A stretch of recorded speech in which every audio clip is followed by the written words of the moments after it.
Hello, Body and Messiah. Today we're going to cover part 10 of lesson 2 of Take Back Our Narrative, Africa Throughout the Bible. As promised, I said that I would cover the remaining Canaanite groups, and I'm going to have, groups that are covered that are associated with the Canaanites that we continue on from part 9. But I'm also going to cover 2 other groups. Hold on one second, and I'm going to show you the groups that I'm going to cover today.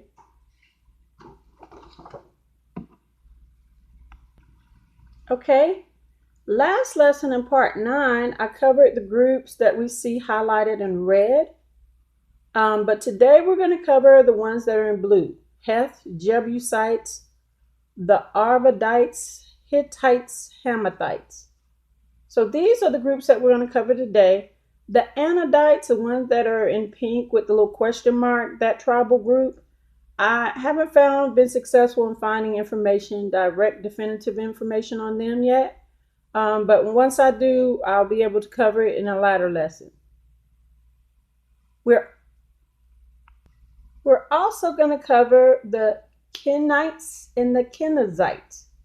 Remember, if you look at Genesis chapter 15, verse 18 through 21, this is where Adonai is telling Patriarch Abraham the land and the areas that they're going to overtake. And so there were some groups that were not Canaanite that were mentioned amongst them. And so the Kenites and the Kenizzites are 2 of those groups that we're going to also cover today. So let's begin.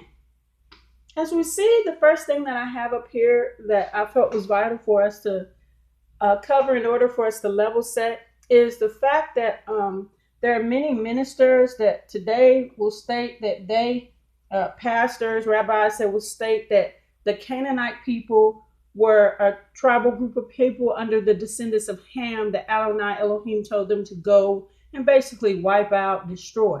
And that is not true, fully true, according to the word of God. There were some groups that it was stated that they were to do that too. But as we're going to see, if you open your Bibles to Judges chapter 3, verses 1 through 6, you'll read the totality of what Adonai is allowing to happen between the descendants of Israel and the Canaanites. And I'm specifically going to cover verses 1 and 5. And as you can see up here, it reads, "These are the nations that Adonai left to test all those Israelites who had not experienced any of the wars in Canaan." So he allowed these groups to live amongst the Israelites that had not experienced any of the wars in Canaan. And in order to let you know the setting, after the descendants of Israel came out of their captivity in Egypt, they were to go and begin overtaking the land. But when the 2 spies that went in, well, it was 12 in all, but 2 of those 12 spies said we should go and overtake the land. And the other 10 was like, no, we're too scared. We're not strong enough. And so to punish Israel, because God wanted them to go in and begin to overtake the land and the people, he said, this generation, this stubborn generation, because you disobeyed me, none of you are going to see this promised land. You're not going to be a part of those who are going to overtake the land. So he allowed them to roam in the wilderness for 40 years until that generation died out. Now, the 2 warriors that went in there that gave a good report were Joshua and Caleb. And they were the 2 fiercest warriors, leaders that said we could overtake the land. And so all of the generations of Israel for 40 years passed away. And there was a new generation, except for Caleb and except for Joshua. They were able to live through that whole 40-year period, and also when it began to take over the land. But here we're in the period where Joshua is leading up the nation of Israel to go and take over the land. And after they began to overtake it, it says specifically that Adonai left these nations in order to test the Israelites. Okay. And if you read in verse 5, it says that Israelites lived among the Canaanites, the Hittites, the Amorites, the Perizzites, the Hivites, and the Jebusites in order to test them. It goes on in verse 6 and says that some of the Israelites gave their daughters into marriage to them, and sons married some of these nations, and they did. You'll see throughout the history of Israel where they would backslide and engage in the idol worship of these nations that were wicked because they were idol worshipers. And so God would punish Israel. He also was testing them. So let's dispel the rumor or the belief that the Canaanites were to be totally wiped out and removed completely. He allowed them to live amongst them as to test them spiritually and mentally and everything else, okay, and physically. So let's move on to the Hittites. The Hittites is the first group that we're going to cover.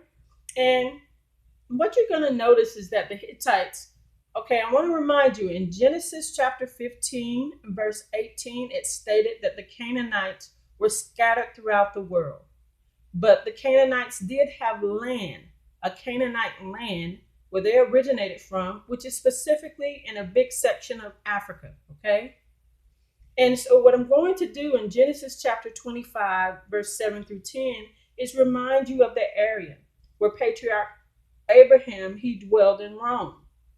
And it was amongst the sons of Heth, okay?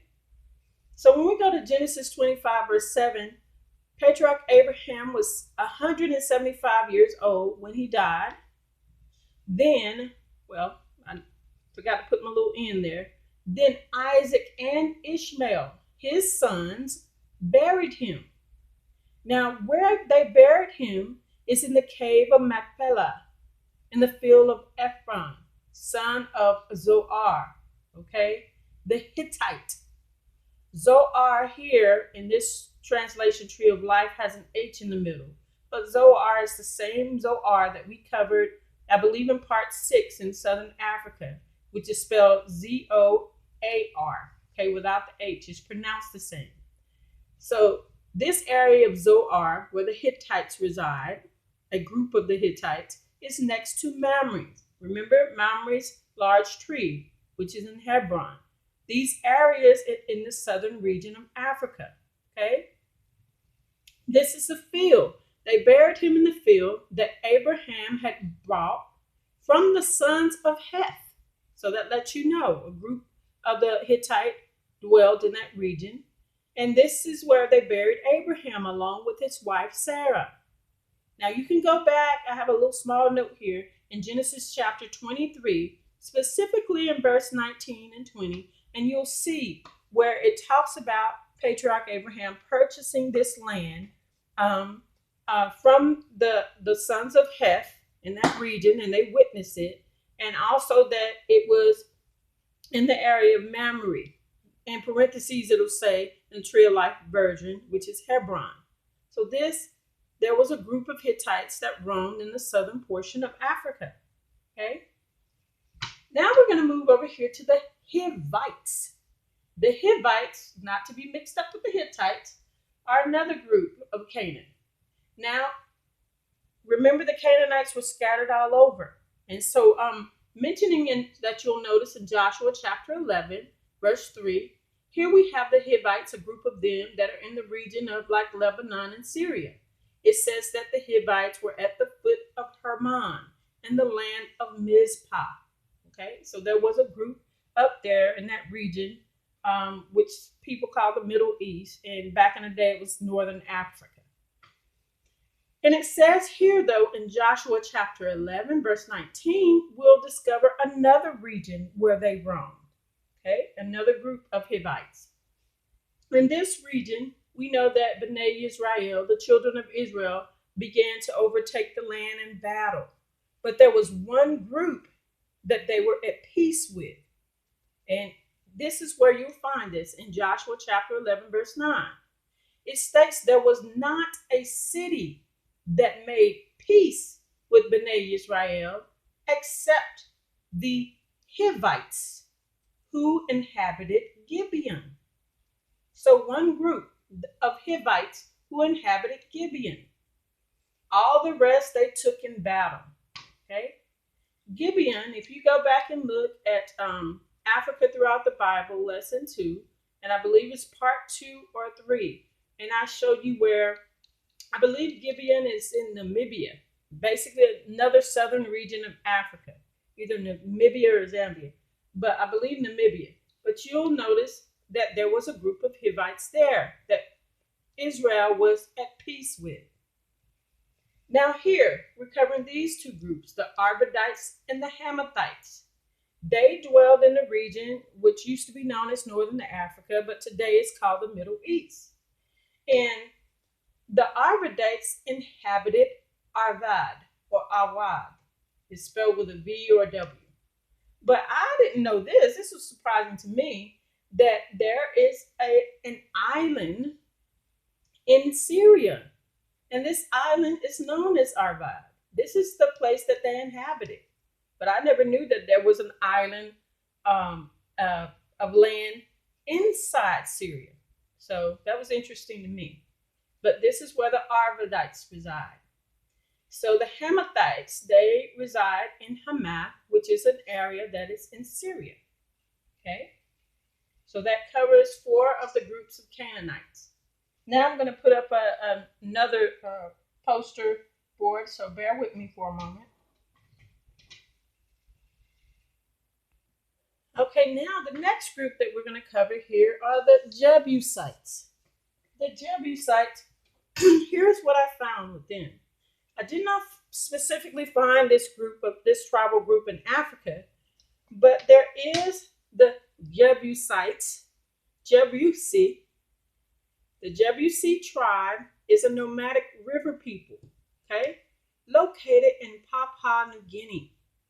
All right, Papua New Guinea, as you go over towards Africa, Japan, there are those lands, Samoan Islands and stuff like that. But I believe this is a region called Papua New Guinea, okay, over towards Australia. And go to a site called www.israelseen.com. Here you'll find an article titled Lost Tribe of Israel Found in Papua New Guinea. This article was written April 29th in 2013. Now this article mentions a man who is a professor of religious studies in Florida International University. And I'm going to put a bigger sticker here to show you what his name is, because you can look him up. He's an author. His name is Tudor Parfit. I hope I say it right, Parfit. Anyway, he has written over 20 books associated with these tribal groups in Papua New Guinea that are linked to the tribes of Israel. And these people know they're descendants of Israel. They are practicing Hebrews. They keep the Sabbath. They hold and honor the 10 Commandments of the Most High God. So go look up books by this author and you will see where these tribal groups throughout Papua New Guinea are related to the lost tribes of Israel.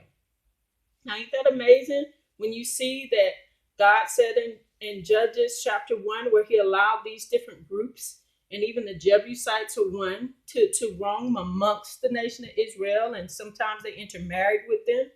So right here is proof where you see these tribal groups, which bears the namesake of this Canaanite tribe, are linked to the tribes of Israel.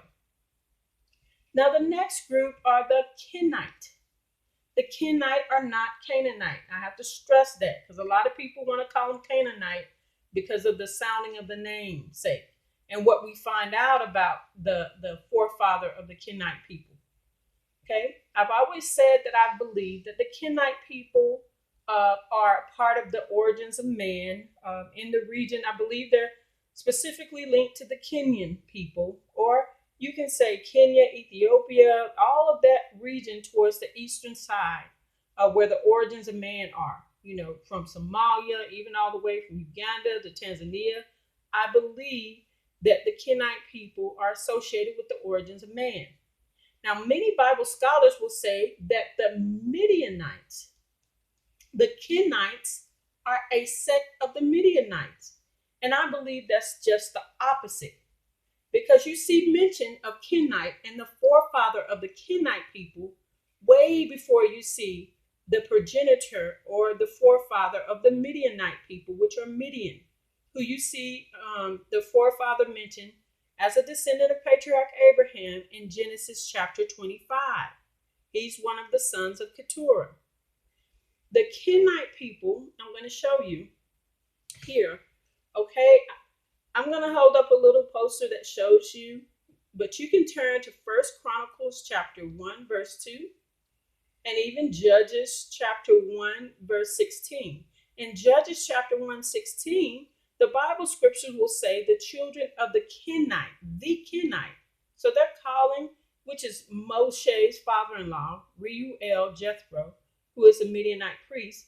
They're mentioning how the children of the Kenite inhabited and lived and reside with the tribe of Judah. Okay? And they're saying they're children of the Kenite. So they're calling Jethro Reuel the Kenite. But let me show you where the origins of this name Kenite came from. Now, if you look in First Chronicles chapter 1, verse 2, you'll see where sometimes in some translation, Kenah, who is the progenitor of the Kenite people, is translated as Canaan. Cainan. Okay? And we know exactly where Canaan come from, his origin. Hold up, I'm going to give you a little short poster so you can see. So here, if you look in Genesis chapter 5, verse 6 through 11, right? This is showing you the lineage and the heritage of Adam and Eve. And then you look at First Chronicles chapter 1, verses 1 through 2. You have Adam, Seth, Enosh, and then Canaan. In some translation of the Bible from the Tree of Life, the King James Version, New International Version, that name Canaan is translated as Canaan. Cainaan. Okay? If you go and you look in the book of Jasher, when you look at the heritage and the descendants of Seth, after Enosh is Canaan. This is the origins of man. So I have no doubt in my mind that the Kenite people, being a descendant of Canaan, are at the origins of man, are a people group, a tribal group that roamed on that eastern side of Africa, related to the Kenyan people. Okay, and also when we move on over here to the Kenizzites are not Canaanite either. And I believe they're also associated with the origins of man. Well, I'll put it this way. I'm beyond a shadow of doubt certain that at the beginnings and the origins of the descendants of Israel, you'll see a sign of the forefather of the Kenizzites, right? And his name is Kenaz. Now here we're going to look at the heritage associated with Othniel and Caleb. And we'll see that they were Kenizzites. And then we'll figure out where this name, Kenaz, another group of Hebrews that Kenaz is associated with. If you turn to Judges chapter 3, verses 9 through 11, we find that Othniel is the very first judge of the children of Israel, the nation of Israel. And he is the son of a man named Kenaz.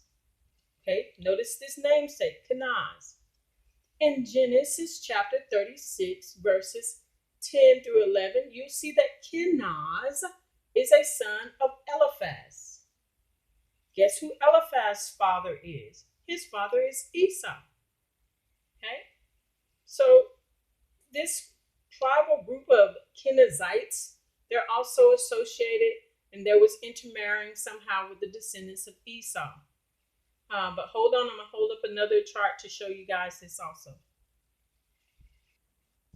Okay, guys, as you can see on Genesis chapter 36, I show you that the heritage of Esau and Adah, and then you see Eliphaz, and then you see one of the sons of Eliphaz, he had 6 sons in all, is Kenaz.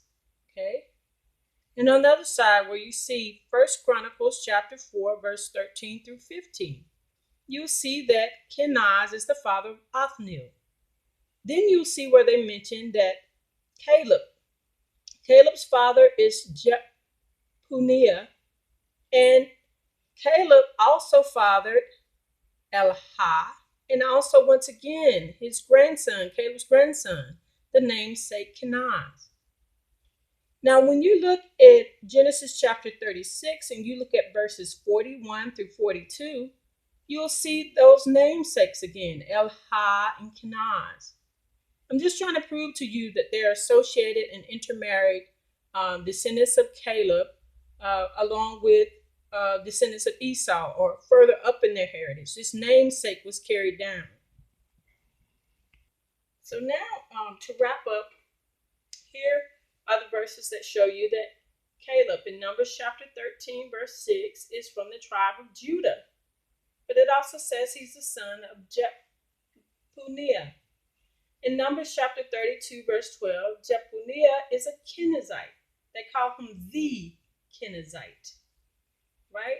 Now, I said I believe that Kenaz, this name passed down from way before even Esau. That this namesake is associated with the origin of man.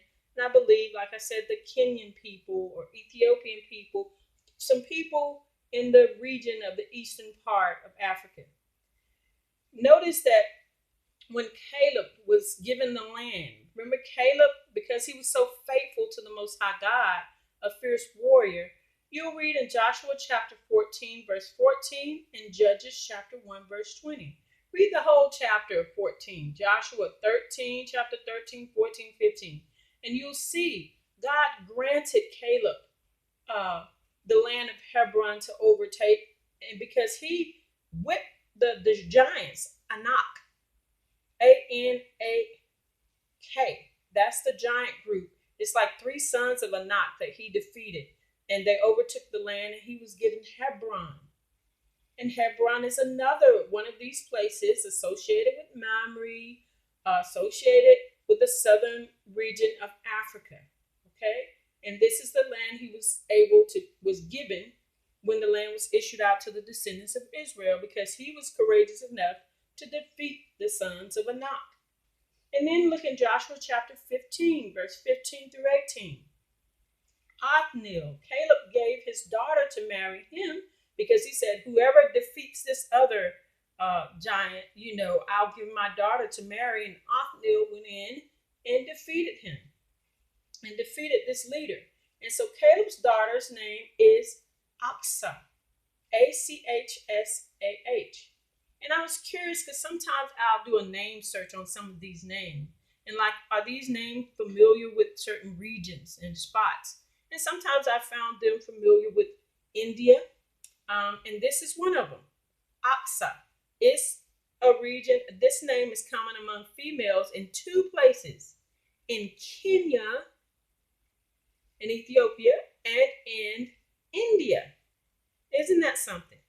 So once again, like I said, I believe this group, the Kenaz, the forefather, is associated with the origins of man. Okay, body of Messiah. Well, this is the end of part 10. I'm going to proceed on, and I'm going to stop with Africa throughout the Bible. But I will return back to it as I continue to uncover more information associated with Africa being the origins of man, Africa associated with biblical scriptures, and the Word of God. But for now, I'm going to go and we'll begin to do a part of TBON where we cover the spiritual gifts. So I hope you enjoyed this section of the series. And like I always say to you, body of Messiah, may Adonai Elohim cover and surround you and your family, shield and protect you, and envelop you in his shalom peace. Goodbye.